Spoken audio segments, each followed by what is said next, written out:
મિત્રો, આજે આ વિડીયોમાં આપણે સાંભળવાના છીએ મહાશિવરાત્રીની વ્રત કથા. મહાશિવરાત્રી અર્થાત ભગવાન મહાદેવની રાત્રિ પૂજાનું મહત્વ દર્શાવે છે. આજના દિવસે મહાશિવલિંગની ઉત્પત્તિ થઈ હતી અને સૌપ્રથમ પૂજા કરનાર ભગવાન શ્રી નારાયણ અને પરમપિતા બ્રહ્માજી હતા. ત્યારથી જ આ સિલસિલો ચાલુ થયો છે કે આજે મહાદેવની પૂજા લિંગ સ્વરૂપે થાય છે.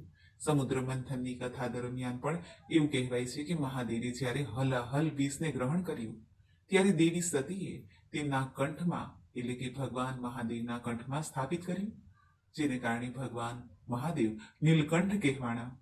જ્યારે પ્રભુને શરીરમાં અગ્નિ ઉત્પન્ન થઈ ત્યારે સર્વે દેવી દેવતાઓએ મળીને ભગવાન મહાદેવનો અભિષેક કર્યો હતો. એટલા માટે પણ આજે શિવલિંગની પૂજાનું ખાસ મહાત્મ્ય છે. આજે પ્રદોષ કાળમાં મહાદેવની પૂજા ઉત્તમ પ્રકારે થાય છે. 4 પ્રહરની પૂજા પણ થાય છે અને ભગવાન શિવ અને શિવા અર્થાત ભગવાન મહાદેવ અને મહાદેવી પાર્વતી દેવીની પૂજા આરાધનાનું વિધાન છે. એટલા માટે આ મહામાસની શિવરાત્રીને આમ તો દર માસમાં વદ પક્ષની 14મી તિથિએ શિવરાત્રી આવે જ છે, પરંતુ આ મહામાસના વદ પક્ષની 14મી તિથિને મહાશિવરાત્રી કહેવાય છે. આખા વર્ષ દરમિયાન આ મહાશિવરાત્રીનો મહિમા જ અલગ છે. વર્ષમાં કુલ 4 મહારાત્રી કે મોહરાત્રી આવે છે, જેમાં દિવાળી, હોળીની રાત્રિ, શિવરાત્રી અને જન્માષ્ટમી. આ રાત્રિ એવી છે કે જો રાત્રિ દરમિયાન આપણે આપણા ઈષ્ટદેવની સાધના કરીએ, પૂજન વિધિ કરીએ, મંત્ર જાપ કરીએ તો તે સિદ્ધ થઈ જાય છે.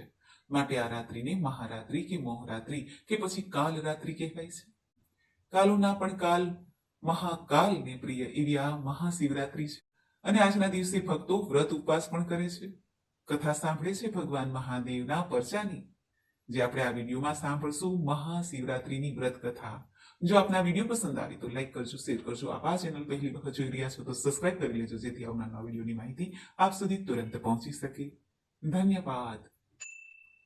ત્વમેવ માતાશ્ચ પિતા ત્વમેવ, ત્વમેવ બંધુશ્ચ સખા ત્વમેવ, ત્વમેવ વિદ્યા દ્રવિણમ ત્વમેવ, ત્વમેવ સર્વમ મમ દેવ દેવ.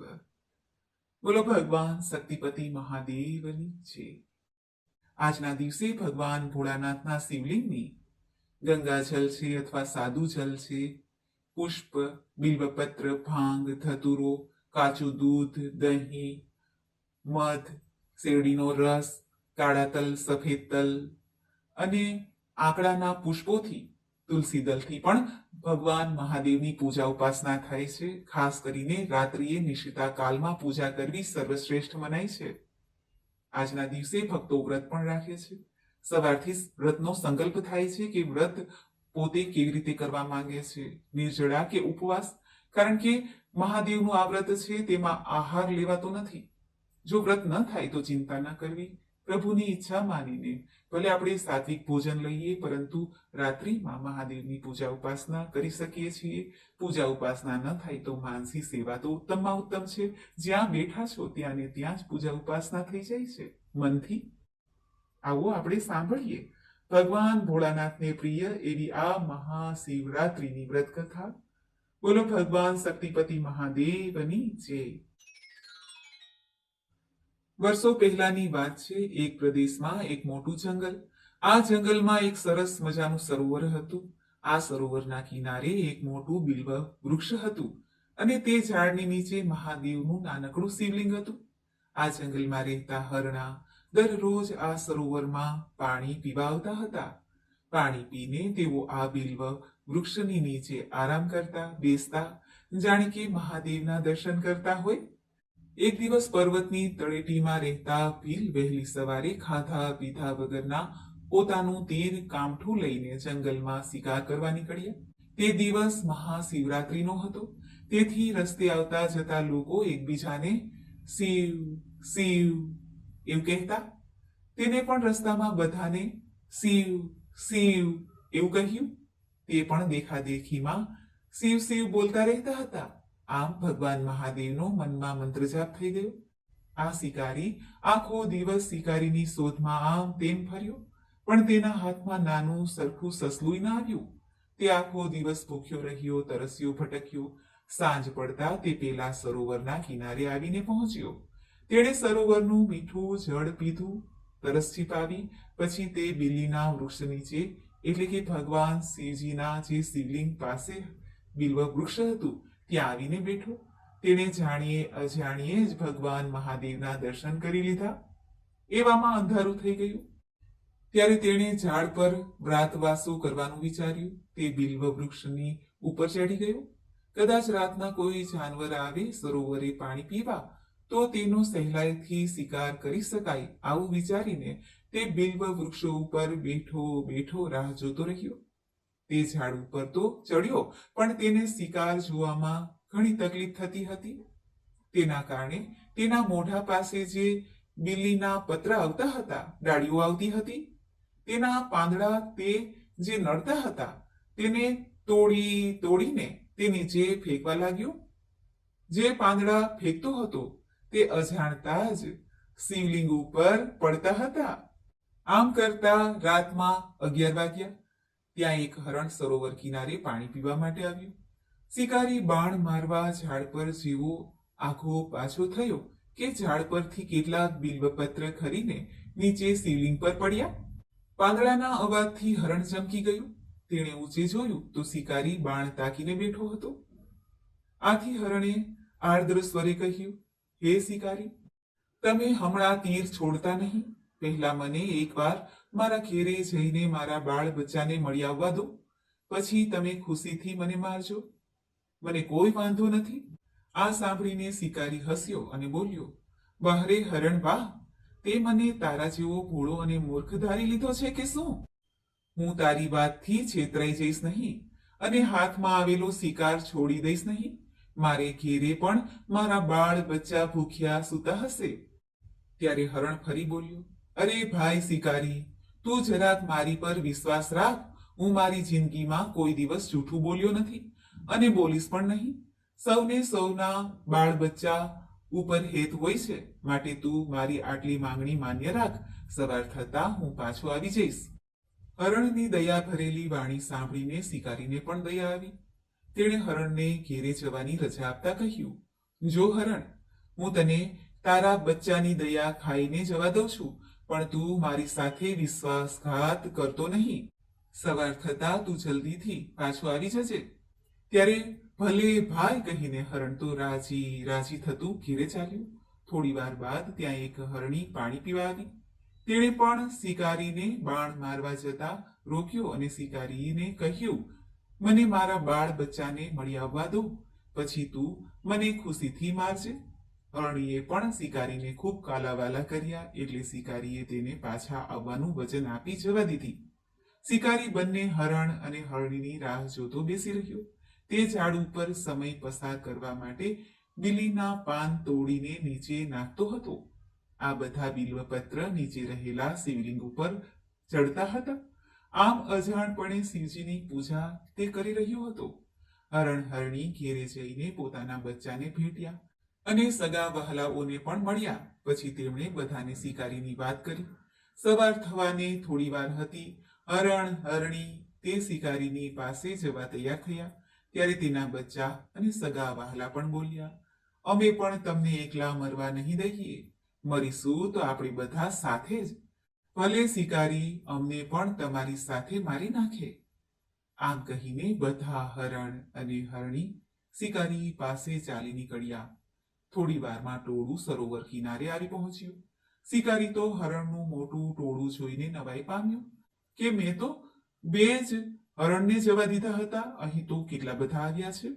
શિકારી ઝાડ પરથી નીચે ઉતર્યા અને હરણાઓની પાસે આવ્યા. ત્યારે હરણા બોલ્યા, હે ભાઈ શિકારી, અમે અમારી શરત પ્રમાણે અહીં આવી ગયા છીએ. હવે તું અમને મારી શકે છે. ત્યારે શિકારી બોલ્યો, મેં તો હરણ હરણીનો શિકાર કરવાનું કહ્યું હતું, તમે બધા કેમ આવ્યા છો? ત્યારે બચ્ચા બોલ્યા, શિકારી, અમે અમારા માતા પિતા વગર જીવી શકીશું નહીં. તેના કરતા તું અમને પણ મારી નાખ, જેથી તારા બાળકોની ભૂખ સંતોષાશે. બચ્ચાઓની વાત સાંભળીને શિકારી ગળગળો થઈ ગયો. શિકારીએ વિચાર્યું કે આવા સતવાદી અને વચનને ખાતર મરવા તૈયાર થયેલાને મરવા કેમ દેવાય. આમ વિચારીને શિકારીએ હરણાને છોડી દીધા અને મનોમન પ્રતિજ્ઞા કરી કે આજથી હું કોઈ મૂંગા પ્રાણીને મારીશ નહીં. હરણાઓએ પણ શિકારીને મુખ આશીર્વાદ આપ્યા, મનોમન આશીર્વાદ આપ્યા. તે જ વખતે આકાશમાંથી એક દેવ વિમાન ઉતર્યું અને તેમાં બેઠેલ દેવદૂતે શિકારીને કહ્યું, હે શિકારી, તે જાણીએ અજાણીએ શિવરાત્રીનો ઉપવાસ કર્યો છે, ભગવાન શિવશંકરને બિલ્વ પત્ર ચઢાવ્યા છે અને હરણાઓને જીવનદાન આપ્યું છે, એટલે તને તારા વ્રતનું પૂર્ણ ફળ મળી ગયું છે. હવે તું શિવલોકમાં વસવાનો અધિકારી બની ગયો છે. વળી તારા પુણ્ય બળે હરણા પણ સાપમાંથી મુક્ત બન્યા છે. એટલે હું તને અને આ હરણાઓને શિવલોકમાં લઈ જવા માટે આવ્યો છું. તમે સૌ ચાલો. આ સાંભળીને શિકારી અને બધા હરણા વિમાનમાં ચડી બેઠા અને વિમાન શિવલોકમાં જઈ પહોંચ્યું. આમ શિકારીને શિવરાત્રીની શિવ પૂજાને કારણે, જે જાણે અજાણે થઈ હતી તેના કારણે પણ શિવલોક ધામની પ્રાપ્તિ થઈ. હરણાઓને પણ આ શિવરાત્રીમાં પુણ્ય ફળ પ્રાપ્તિ થયું, શિવલોક ધામની પ્રાપ્તિ થઈ. હે મહાદેવજી, જેમ મહાશિવરાત્રીનું વ્રત શિકારી અને હરણાઓને ફળ્યું, તેમ આ વ્રત કરનાર, કથા કહેનાર, કથા સાંભળનાર, આપની આજની રાત્રિએ પૂજા કરનાર સૌને ફળજો. બોલો ભગવાન શક્તિપતિ મહાદેવની જય. તો મિત્રો, આપણે સાંભળી મહાશિવરાત્રીની વ્રત કથા. કહેવાય છે કે જે 14ની તિથિ છે તે મહાદેવને અત્યંત પ્રિય છે. એમાંય ખાસ કરીને જે પણ મહિનામાં વદ પક્ષની 14ની તિથિ આવે છે ત્યારે મહાદેવની પૂજા ઉપાસના તેમની શક્તિ સાથે કરાય છે. તેવો મહિમા તો શાસ્ત્રોમાં પણ કહેવાનો છે. અને દરેક માસની આ 14ની જે વદ પક્ષની રાત્રિ હોય છે તેને શિવરાત્રી જ કહેવાય છે. પરંતુ મહામાસની શિવરાત્રી તે વર્ષભરની મોટી મહાશિવરાત્રી કહેવાય છે. આ શિવરાત્રીમાં શિવ પાર્વતીની પૂજાનું વ્રત પણ થાય છે. તે વ્રત અનુસાર પૂર્વકાળની વાત છે, સૌમ્યનગરમાં સામ નામના રાજા રાજ્ય કરતા હતા. આ રાજા અને તેની પ્રજા ધર્મપરાયણ હતી. નગરમાં ઈષ્ટદેવ સોમેશ્વર ભગવાન મહાદેવની પૂજા ઉપાસના થતી રહેતી હતી. આ નગરમાં એક સોમ શર્મા નામના બ્રાહ્મણ રહેતા હતા. તે વેદ વગેરે સર્વશાસ્ત્રોમાં પારંગત હતા. તેમની પત્ની પણ પવિત્ર અને ધર્મનિષ્ઠ હતી. સોમ શર્મા દરરોજ સવારે ભિક્ષા માંગી લાવતા. ભિક્ષા જે કાંઈ મળે તેમાંથી તેમનું ગુજરાન ચલાવતા. તેઓ કદી સંગ્રહ વૃત્તિ કરતા નહીં. પતિ પત્ની આખો દિવસ પ્રભુ ભજન કર્યા કરતા હતા. એકવાર સતત 15 દિવસ સુધી સોમ શર્માને ખાવા પૂરતું અનાજ ન મળ્યું. ત્યારે તેઓ વિચારતા કે પોતાને એટલું અનાજ મળતું નથી, ત્યારે પોતે દાન કેવી રીતે કરશે. પતિ પત્ની ખૂબ જ મૂંઝાણા. દરિદ્રતા દૂર થાય એ માટે સોમ શર્મા બ્રાહ્મણે ભગવાન મહાદેવની આરાધના કરવાનું વિચાર્યું. તેઓ જંગલમાં ગયા. ઘટાદાર વૃક્ષ નીચે બેસીને ભોળાનાથની પૂજા આરાધના કરવા લાગ્યા. ભગવાન શિવ તેમની પર પ્રસન્ન થયા. સોમ શર્માને બ્રાહ્મણ વેશે દર્શન આપ્યા અને કહ્યું, હે બ્રાહ્મણ, તું શા માટે દુખી છે? ત્યારે સોમ શર્માએ આ શિવરૂપ બ્રાહ્મણને કહ્યું, હે પ્રભુ, હું ખૂબ જ ગરીબ છું, તેથી હું કોઈને દાન કરી શકતો નથી. મારી દાન કરવાની ઈચ્છા પૂરી થતી નથી. ત્યારે બ્રાહ્મણ સ્વરૂપ આવેલા મહાદેવજી બોલ્યા, હે બ્રાહ્મણ, તું શિવ પાર્વતીનું વ્રત કર, જે 14ની તિથિએ થાય છે. આ 14ની તિથિએ શિવ પાર્વતીની પૂજા ઉપાસના કરીને મનુષ્ય ધન, ધાન્ય, સુખ, સંપત્તિ પ્રાપ્ત કરી શકે છે. અને તારી દાન દેવાની જે ઈચ્છા છે તે પણ પૂરી થશે. આમ કહીને મહાદેવજીએ તેને શિવ પાર્વતીના પૂજનની વિધિ બતાવી. સોમ શર્મા બ્રાહ્મણે પ્રસન્ન થઈને પોતાને ઘેરે જઈને તેમની પત્નીને બધી વાત કરી. બ્રાહ્મણે 14ની તિથિએ શિવ પાર્વતીનું પૂજન કર્યું. બિલ્વપત્ર, ભાંગ, ધતુરો, ગંગાજલ, કાચું દૂધ અને જે કાંઈ પુષ્પ મળે, ફલ મળે તેનાથી તેને શિવલિંગની પૂજા કરી. તેના પ્રભાવથી તેના જીવનમાં ધન, ધાન્ય, સુખ, સંપત્તિ પ્રાપ્ત થયા. બંને પતિ પત્ની પોતાની ઈચ્છા મુજબ દાન દેવા લાગ્યા. કહેવાય છે કે ભગવાન શ્રી હરિનારાયણે ભગવાન શિવજીને પ્રસન્ન કરવા માટે 1000 કમલ પુષ્પોથી, ત્યાં સુધી કે કમલ પુષ્પ એક ઘટ્યું ત્યારે પોતાના જે કમળ નેત્ર છે તે એક નેત્ર ચઢાવીને શિવજીની પૂજા કરી હતી, શિવલિંગની પૂજા કરી હતી. અને ત્યારે ભગવાન શિવજી પ્રસન્ન થયા. ભગવાન શ્રી હરિનારાયણને વરદાન પ્રાપ્ત થયું, સુદર્શન ચક્ર પ્રદાન કર્યું. આ રીતે મહાશિવરાત્રી પર ભગવાન ભોળાનાથના શિવલિંગની જે ભક્તો ઉપાસના કરે છે, પૂજન કરે છે, વ્રત રાખે છે, તેની તમામ મનોકામના પૂર્ણ થાય છે. તો મિત્રો, આપણે સાંભળી મહાશિવરાત્રીની વ્રત કથા. મને આશા છે કે આપને આ વિડીયો જરૂર પસંદ આવ્યો હશે. આજના દિવસે ભગવાન મહાદેવના જ્યોતિ સ્વરૂપ 12 જ્યોતિર્લિંગનું સ્મરણ કરવા માત્રથી 7 જન્મના પાપ નષ્ટ થાય છે. આવો આપણે સાંભળીએ દ્વાદશ જ્યોતિર્લિંગ સ્તોત્ર.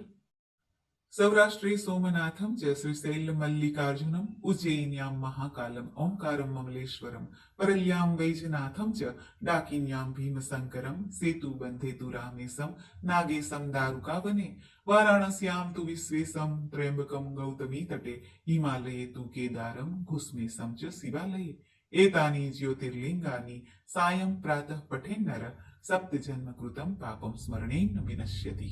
બોલો શક્તિપતિ ભગવાન મહાદેવની જય. મિત્રો, મને સાંભળવા માટે ધન્યવાદ. આપ સૌને મારા જય શ્રી કૃષ્ણ.